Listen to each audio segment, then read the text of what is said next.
This is a Squiz podcast. We're your shortcut to being informed.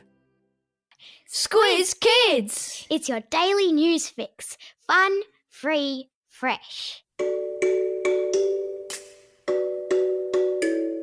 Hello and welcome to Squiz Kids, your fresh take on what's happening in the world around you. I'm Bryce Corbett. It's Thursday, June 10. In Squiz Kids today, snow everywhere. New South Wales win the State of Origin. Collingwood needs a coach, and Wales blowing bubbles. That's what's making news, kids style. The lowdown. Snow in the Sunshine State? Frost on the ground in Queensland? Surely not. But that's the prediction from the Weather Bureau for today as large parts of Australia shiver under what, for some places, will be the coldest temperatures for almost 40 years. The Bureau of Meteorology, whose job it is to track weather patterns and predict the weather every day, expect that the temperatures across large parts of Australia could drop to 10 degrees below average over the next couple of days. What does below average mean? It's a maths thing. It means if you added up all the temperatures recorded for this time of year, since records have been kept, and then you divided that number by the number of years, you would get a number that is the average temperature for this time of year.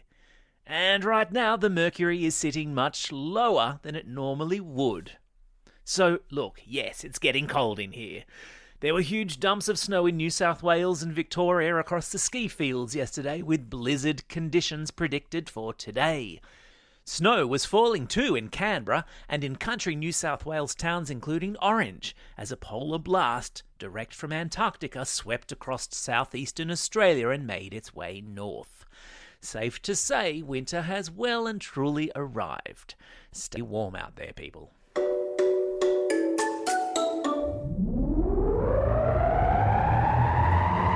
Spin the globe. Each day we give the world globe a spin and find a news story from wherever it stops. And today we've landed in New Zealand, where our cuzzy bros in Auckland are celebrating after being named the most livable city in the world. What's a livable city? Well, it's a measure of how safe and nice and inexpensive it is to live somewhere compared to other cities in the world. And thanks to New Zealand's relatively good handling of the pandemic, Auckland has jumped to the top of the global list, nudging out European cities like Vienna, which came first last year. On the home front, Adelaide is the big winner, coming in as the third most livable city in the world. Take a bow, Adelaide. Followed by Perth at number 6, Melbourne at number 9, and Brisbane at number 10. Poor old Sydney, which was last year ranked the world's third most livable city, has slipped down to 11th place. But overall, with 6 of the top 10 cities being in either Australia or New Zealand, we should be feeling pretty pleased with ourselves. And, dare I say it, grateful. Sport time. If you live in an AFL state, the big news yesterday was that Collingwood coach Nathan Buckley had quit as coach of the Pies. After 10 years in charge, Buckley yesterday told reporters that nothing lasts forever, and it was clear that it was time for change. If you live in New South Wales or Queensland, or happen to be one of those people who lives in an AFL-mad state but loves rugby league, yesterday was all about State of Origin! And yes, you have to say it exactly like that. And what a game it was. You've heard the expression whitewash, yeah? To describe a result where one team completely dominates the other one? Well, this was a blue wash, as in the New South Wales Blues wiping the floor with the Queensland Maroons. The final score was 50 points to 6, making it New South Wales' biggest winning margin in the history of Origin. Boom. Animal Kingdom. The waters off the east coast of Australia have become something of a humpback highway, as whales make their way north from Antarctica to the warm waters of the Great Barrier Reef. And it's during this migration that scientists have observed a hunting method among humpbacks that previously had only been seen in the Northern Hemisphere. called bubble netting. The whales dive deep, swim in a circle blowing bubbles, and as the bubbles rise to the surface, they force fish and plankton into the middle of the circle, and the whales come charging up from the bottom and gulp down their food. So clever. There's a link in today's episode notes to a video of bubble netting whales in action. You're very welcome. My lockdown life.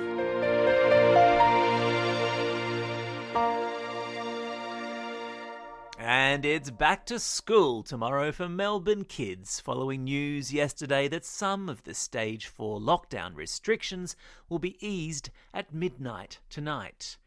And if the response we've had for the past fortnight to our special segment, My Lockdown Life, are any indication, it will come as a blessed relief. Missing friends, missing teachers, missing sports time on the oval, missing the playground were all given as reasons why Squiz Kids in Melbourne and Victoria more generally couldn't wait to get back into the classroom.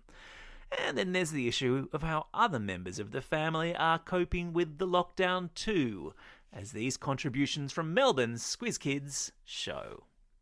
I don't have any brothers, sisters or grandparents, but my mum is doing a lot of jigsaw puzzles. My parents are lucky because they're still employed.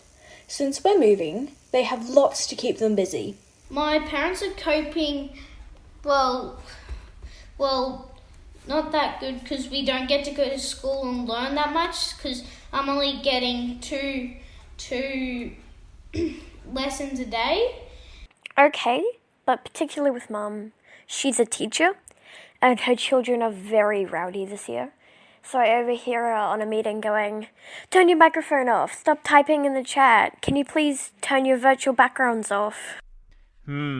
Sounds like we need to send a great big Squiz Kids salute to all the Melbourne and Victorian teachers who have managed the last couple of weeks with online learning. And a big thanks to Lolly, Lilla, Jackson and Eloise for those excellent answers.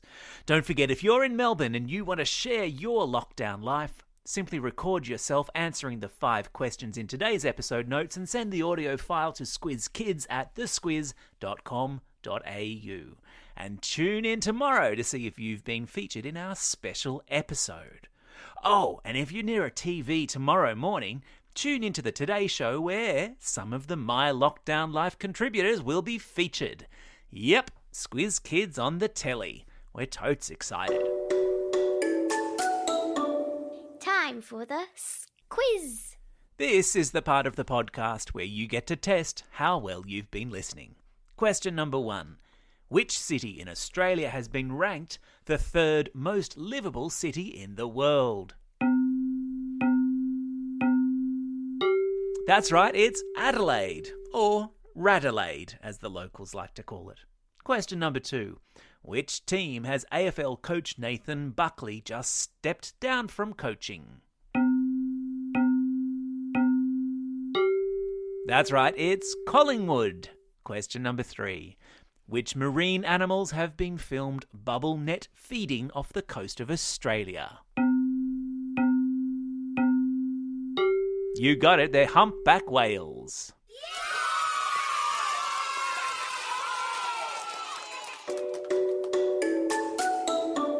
Shout outs. It's June 10, birthday of Where the Wild Things Are author Maurice Sendak, and also birthday of Judy Garland, who played Dorothy in the movie version of The Wizard of Oz.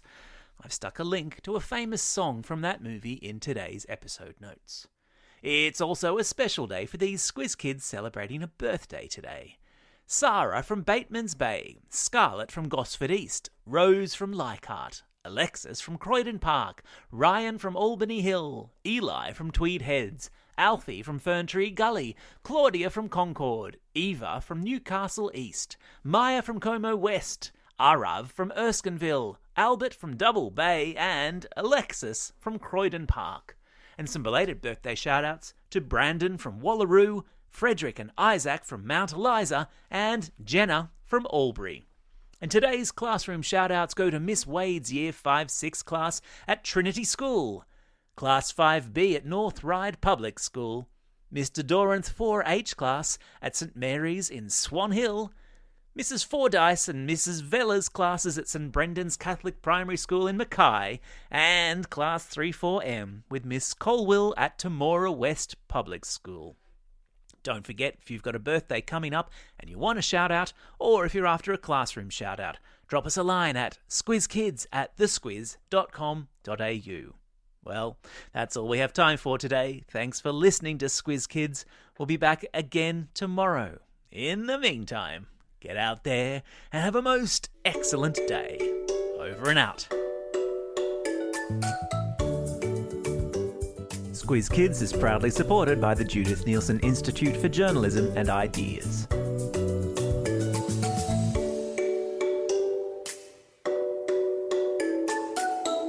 Squiz Kids! It's your daily news fix. Fun, free, fresh.